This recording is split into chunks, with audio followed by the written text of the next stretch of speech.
Mm. Hello, welcome to Sunday Sweet Chats. My name is Charles K. Carter, and I'm a queer poet with a new chapbook coming out from Finishing Line Press called Artificial Sweetness, which is available to pre-order at finishinglinepress.com right now.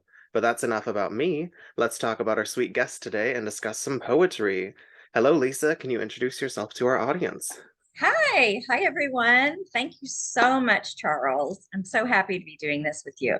Um, my name is Lisa Molina, and I am a writer. I've done poetry, flash fiction, creative nonfiction, um, pretty much for the last 3 years. I started. It's never too late. Um, and I have a book coming out, or actually, it's out now, and it just came out. And I'm going to talk a little bit about that later. But it's called Womb Worlds. It's published by Finishing Line Press, and I guess we'll talk more about that later, Charles. Yeah, we're press buddies, Finishing Line Press, go them. Um, Yes.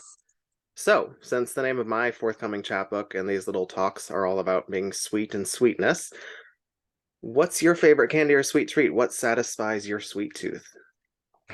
Well, it used to be, well, it still is, just any kind of candy that I had as a kid, like M&Ms, or probably M&Ms was my favorite. If it just that kind of, I guess, junk candy, you would call it. But I have a story. My family knows that I'm probably the biggest sweets person in my family, like almost like to a crazy point. And so my kids, after Halloween, learned after a few years they need to hide their Halloween baskets because when they weren't around, I would go in there and I would look for the M&Ms and the candies that I liked. And in my mind, I was being a good mom because, then they wouldn't be eating unhealthy foods, right? So anyway, one day I'm downstairs and my daughter, she gets home from school. She goes upstairs to her room, and all of a sudden I hear her screaming, Mom, you ate all my candy. You ate all my candy. And I was like, What are you talking about? No, no, no. And I ran upstairs. There were all these candy wrappers just all over the floor. I mean, just like someone had just gone through it and thrown the wrappers all over. And I realized it was our dog. It was our beagle. She had like left it, I don't know, on the floor or closet or something. And our beagle had gotten to it and ripped all the dog was fine. The dog was fine.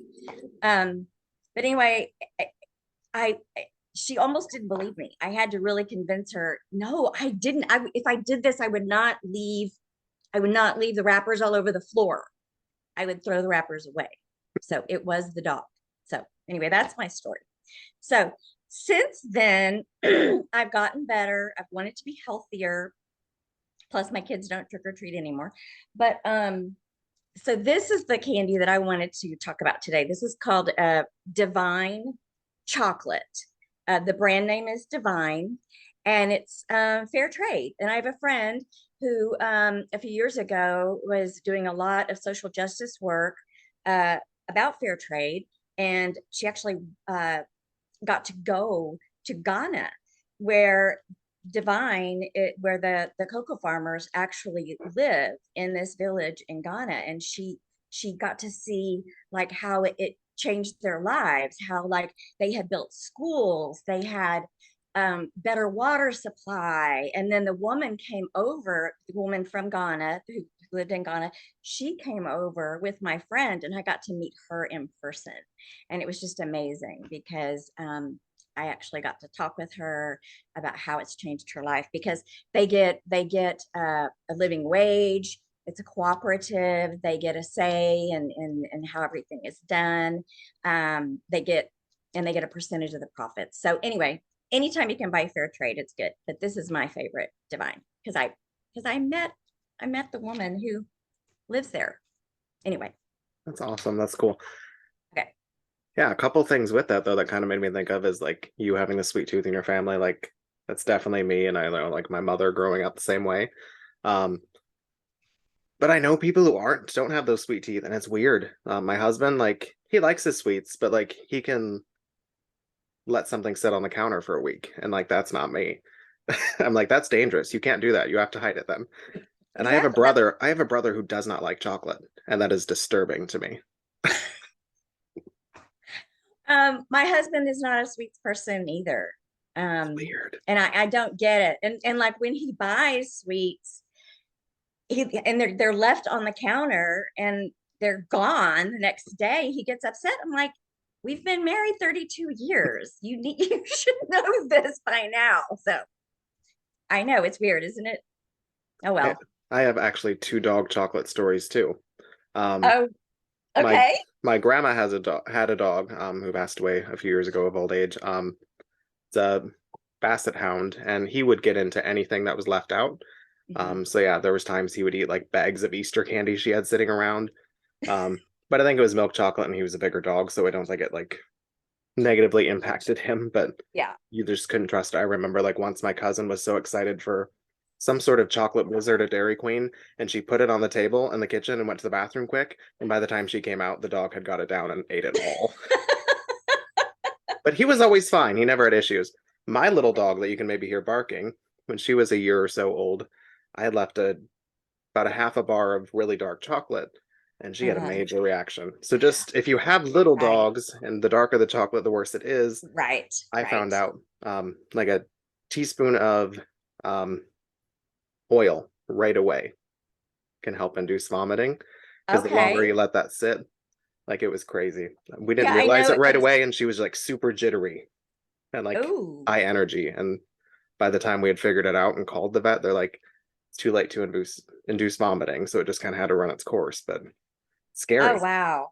Yeah. Well, I know that about dark chocolate now. And so I love like 80% is my go-to. And it's less sugar. It's just so, but yeah, we keep it up high and, no worries about that because we don't have a dog anymore, but we do have a cat, but she doesn't eat our candy. All right, let's get out of the sweet food and let's talk about some sweet poetry. You Yes. have a poem to read and a project to tell us about. Go for it. Okay. Uh, So this is from my new book, Womb Worlds, published by Finishing Line Press. And Charles was kind enough to read to read the manuscript and order a copy. And one of his favorite poems is a poem called Christmas of Lights. Um, this overall, uh, just to give you a little bit of background, and then we'll talk more later. This is about my experience um, when my son battled leukemia 3 times in his life. And this was our first Christmas after he'd been diagnosed. And we got to go home for Christmas. Well, the poem will tell you, but this was something very, very sweet that our neighbors did for us that I will never forget. This is one of the kindest, sweetest things anyone has ever done for me. Christmas of Lights for our dear friends. 'Twas the night before Christmas.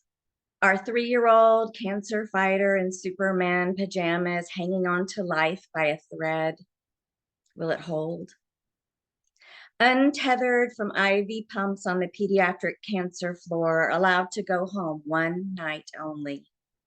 Christmas Eve. His last, we ask ourselves silently.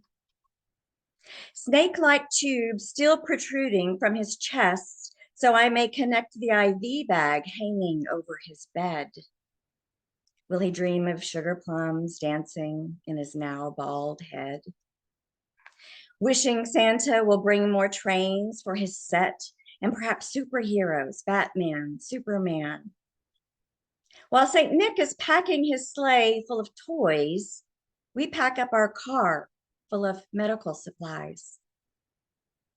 A small Christmas tree awaits in the house, and stockings we hung by the fireplace with care, with hopes that good blood counts soon would be there. When turning the corner to our home, what do I see? A hallucination from sleep deprivation? My lips lift to a smile. while warm, salty tears blur the vision of my eyes. My husband, laughing, giggling, says to our son, "Look, Andrew, look." I turn to look as his puffy eyes open. Disoriented by drugs, his voice whispers, "Home." We stop to gawk and gaze amazed. White, bright light illuminates the long, barren home, glimmering, glowing, despair lifting, going. We get out of the car and stand on the grass, husband holding our son tightly to his chest, our faces reflecting the bright, gleaming light. Clear air, cool, stars twinkling overhead. Our first cancer Christmas with the child of my womb miraculously now breaks through the gloom. By the simple act of friends, house shining under the moon. Now, hope firmly held and bathed in pure white, I look to the stars dangling, tiny sparkles in the night, and once again, believe. Such a beautiful poem. It's my favorite. Thank you. Thank you. It's actually the first poem I ever had published in print. Yes. So, and it kind of went from there. Yeah, folks, I was very fortunate. We did a virtual kind of pre-order party in December and was fortunate enough to get the chance to read this book ahead of time, and it is amazing. It is, of course, deals with some tough stuff, but there are moments of sweetness and hope, and I think it's really great to see as a reader, and just makes it more complex and more human and more real. Thanks. Yeah, I really the whole experience of it, which was three times. He got it at ages 3, 11, and 13, and he's 20. He just turned 27 last week, actually. Um, there were actually, believe it or not, some good that really came out of it, and some how I really learned to grow as a human, learned to grow as a woman, as a mother, as a friend, um, and that's kind of what I'm hoping this book illustrates. It's This book is about my son's cancer experience and my experience as his mother, but there are also poems that are about me and my growth and how I was processing all of this, uh, either through trauma or breakthroughs of joy. Um, and so I really I look at this book as a hopeful book, and there's even a little humor in there too because my son was quite a character with the doctors. Yes, and I like as a reader, I that definitely shines through, and I think that makes that, like I said, even more real and more touching, and just have those highs and lows that are very, I mean, true to life. And yeah. And I think some readers just hearing like a book about a cancer situation could just be like totally off, but like this is just going to be a total downer, but it's really not. I mean, there are, of course, heartbreaking, devastating moments as you live through that come across on the page, but there's true beauty and joy too. Yes, and that's what I want people to know. I want people to know that this kind of encompasses the whole roller coaster of ups and downs that we lived, and that you can kind of live with us as you're reading it. And it's not a bleak, depressing book. And I do talk a lot about sparkles in the night and um, moments turning golden. I mean, you'll see the cover is gold. And of course, it's on top of red because leukemia is a cancer of the blood. Um, and just a little bit about the cover. My friend Kim Eitz, who is an artist, um, she did this design, and I, it's really like womb worlds. It's really like my own womb that he came from, and then the womb of the mother who donated her child's cord blood, which saved my son's life. And we're all intersecting, and then his life that came from that. So it's just kind of a miraculous thing to know that somewhere on this planet there's this other mother somewhere with this child who is my son's twin via blood. And that's why he's alive today. It's It's beautiful. just incredible. It's beautiful. Such a So, treat to have you today. Where can we find the book? Where can we purchase it? well, I have plenty of copies to send to people, and I'll even sign it if people would like me to sign it or inscribe it. I think we're going to have information under the video. People can go to my Instagram page, which is at Lisa Book Geek. Um, I am a book geek. Uh, and you can DM me and let me know. And I do Venmo, I do PayPal, and we'll have that information written in the comments. You can also order directly from Finishing Line Press, which is great too. So, but I do have a bunch of copies here at home that I can actually sign. Awesome. Yes, anytime you can buy directly from the author, do so, because oftentimes we end up with more copies than we need, and sometimes we make a little more money off it too. Not that we're in it for the money. Yeah, well, actually, they'll be getting a little discount if they order from me, because they'll actually be getting, I don't know, just like $1 or so less than they would pay if they were buying from Finishing Line Press for the shipping. Thank you, Lisa. It's been a treat to have you. Um, Very sweet to have you as our first Yes, guest. you are so sweet to have me on. Thank you so much. I Thank really you. appreciate it. And I'm excited to read your new book. And I loved your last book. So it read my lips. So And if anybody read and loved Read My Lips, this is a direct continuation of that. I think these poems, like had I had more time, would have went and Read My Lips because they just go with it. So wasn't there sugar on the lips on the yeah, there cover? Was were. that So sugar? there's a little Yeah. connection. All right. Thank you, Lisa. My name is Charles K. Carter, and I hope to catch you next Sunday for another Sunday Sweet Chats. Have a good one, everyone.